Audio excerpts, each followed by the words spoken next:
और अब बात करते हैं उस मुद्दे की जो इस वक्त पूरे देश में गरमाया हुआ है। कथावाचकों पर अब सियासत हो रही है। उत्तर प्रदेश के इटावा में कथावाचक के साथ हुई मारपीट की घटना पर सियासत गरमाई हुई है। एक तरफ अखिलेश यादव लगातार बीजेपी पर वार कर रहे हैं। समाजवाद बनाम सनातन, जाति बनाम राष्ट्रवाद, धर्म बनाम राजनीति का नया घमासान देखने को मिल रहा है। इटावा में जो हुआ वो एक हादसा नहीं, एक संकेत है। संकेत इस बात का कि अब संत भी राजनीति के निशाने पर है और धर्म की व्याख्या जाति के आईने से की जा रही है। तरह तरह के बयान सामने आ रहे हैं। बहुत से लोग खुलकर इस पर बोल रहे हैं, बहुत से लोग कुछ न कुछ कहते हुए अपनी बात जरूर रख रहे हैं। अब अखिलेश यादव के एक नए बयान से, जो उन्होंने कथावाचकों को लेकर दिया है, उससे एक नई सियासत को जन्म मिला है। अखिलेश यादव ने कथावाचकों की तरफ से ली जा रही फीस के ऊपर सवाल उठाते हुए बयान दे दिया और इस पर फिर से एक नया घमासान देखने को मिल रहा है। ये रिपोर्ट देखिए।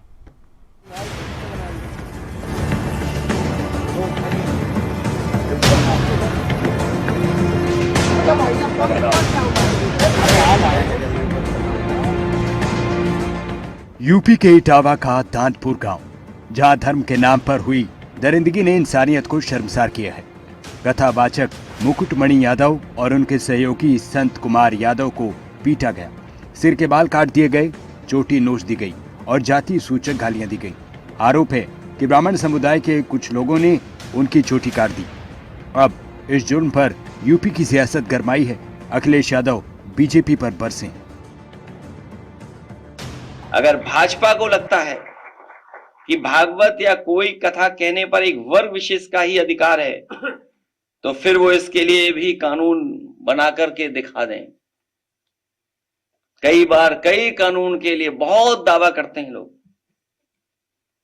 तो इसके लिए भी कानून बना लें कि इसके अलावा कोई कथा वाचन नहीं कर सकता।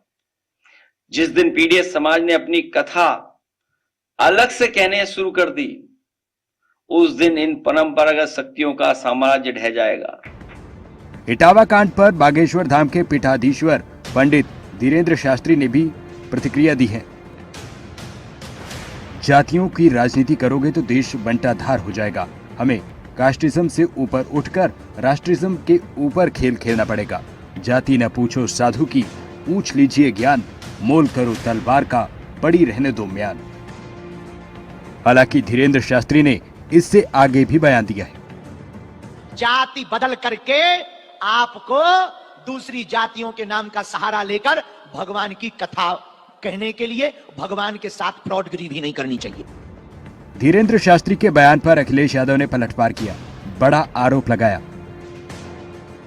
कई कथावाचक हैं जो 50 लाख रुपए लेते हैं। कोई किसी की हैसियत है कि धीरेन्द्र शास्त्री को बुला ले अपने घर कथा के लिए?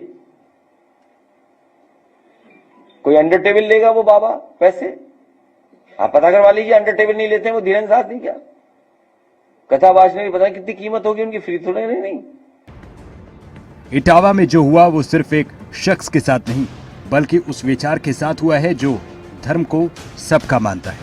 इटावा कांड पर सियासत की नजर भी है, क्योंकि यहाँ जाति, धर्म और सामाजिक न्याय तीनों मुद्दे एक साथ सुलग रहे हैं। ब्यूरो रिपोर्ट, खबरें अभी तक।